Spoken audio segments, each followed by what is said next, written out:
All right, this first part of the review is for all of you true dyed-in-the-wool Camaro fanboys, unapologetically fans of the Camaro. And that's fine, that's great. Here's what you need to know about the Camaro ZL1. The visibility is excellent. I don't understand why they needed to upgrade to the 10-speed from the already awesome 8-speed gearbox. Don't listen to the numbers. The Camaro is definitely kicking the Mustang's butt at the sales department. That's really all you need to know. So you can click off if you want. The rest of this is all, just typical Camaro greatness. Okay, now that those fools are out of here, let's do the real review.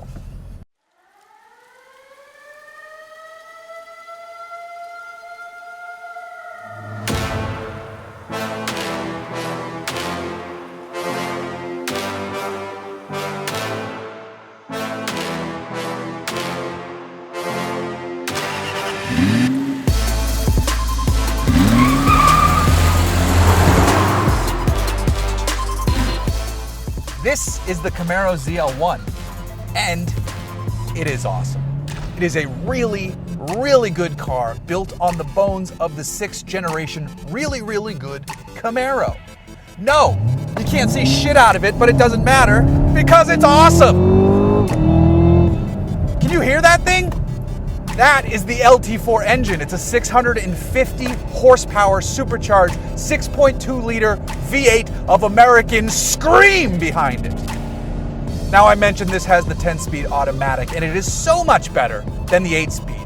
It is not a perfect gearbox, but it is a good gearbox, and it is a wonderful improvement over that dreadful 8-speed. The 6-speed manual is still the best gearbox to have here.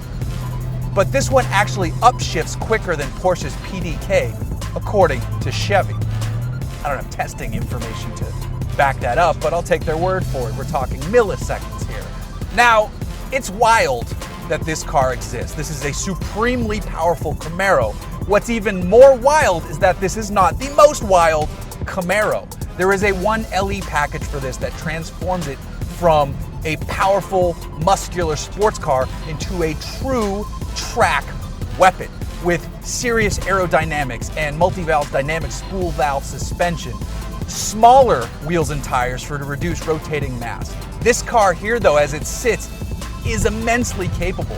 0 to 60 in 3.5 seconds. The cornering is over a G. The brakes up front are 15.35-inch Brembo massive stoppers. You have all of the tools you need to go very fast with confidence. The tires are massive Goodyear Eagle F1 sticky rubber on 20-inch wheels. Like I said, the 1LE gets smaller wheels and tires, wider though on the 1LE. This doesn't have the dynamic spool valve suspension. This has the magnetic ride suspension, and it is glorious for daily driving and track use. There are different driving modes. You have sport, there's a normal driving mode, then there's sport and track, and then there's one if it's like rainy or snowy or something. I don't notice a huge difference between them. The only real difference I find is the suspension damping is just more livable in the lower two modes, while in track mode it's kind of aggressive. You really notice it on the highway. I have a feeling the spool valve suspension in the 1LE, while better suited for the track, is also fantastic for daily driving. But you don't need that much of a weapon for daily use. This is amazing. It has the same horsepower as the 1LE. It has, well, this gearbox you can't get on the 1LE. That is a manual only car, but they share the same brakes too. It's just more aggressive aero, really, more aggressive aero and tire that allows the 1LE to do the amazing things that it does, and that's how it gains seconds over the ZL1 on any given racetrack. The front suspension, the ride height is adjustable. The camber plates are adjustable. It's a truly focused machine. This is less focused, but still supremely good.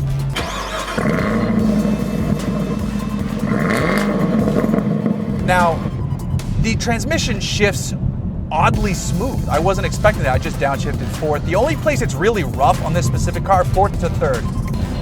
That's where you feel it the most. But then now you're in third gear at 4,000 RPM with all of that horsepower ready to go. God damn, it goes. And the upshifts are very smooth. The brake feel is fantastic. The steering is properly heavy. You want heft in a car like this because it is telling you what those meaty tires are doing. So then you come into a curvy section, and you just cane it. The rear end might step out on you, but traction control is solid in this car. Even without it, it's predictive. You know when the rear end is starting to dance away from your skill level, but it's catchable. Holy fuck, this is a good car.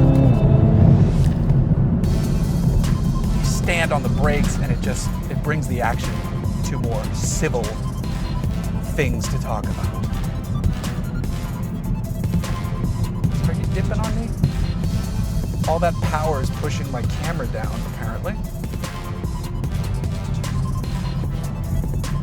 You can road trip this car, which is wild considering how well you could drive it on the track if you know what you're doing.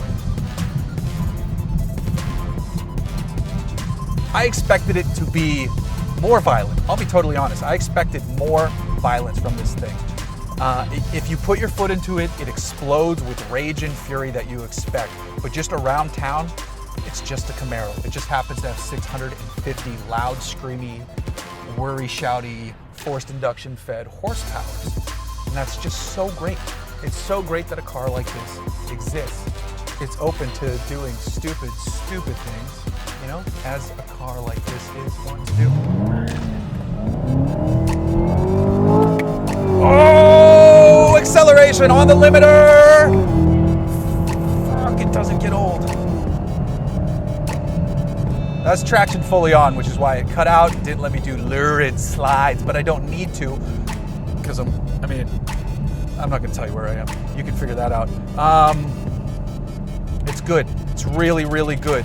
And priced at $60,000, $63,000 to start, it's a hell of a deal to get a car. It's cheaper than a base 911, and you're going to have, you could devour a 911 in the straights. It's wild what this car can do. And I think the 1LE package is only $7,500 more, which, $7,500 is a lot of money, but relatively speaking, for the performance gain you get, it is nothing. I do not think you need a 1LE for daily usage. If you are a track rat who needs a drivable track weapon, then maybe it's the car for you, but otherwise, you'll be quite thrilled with what this thing can do. If any of you Camaro fanboys stuck around, the visibility is still fucking atrocious in this car, but whatever. And the 8-speed did suck, but the 10-speed is better. Everything else on this car is great.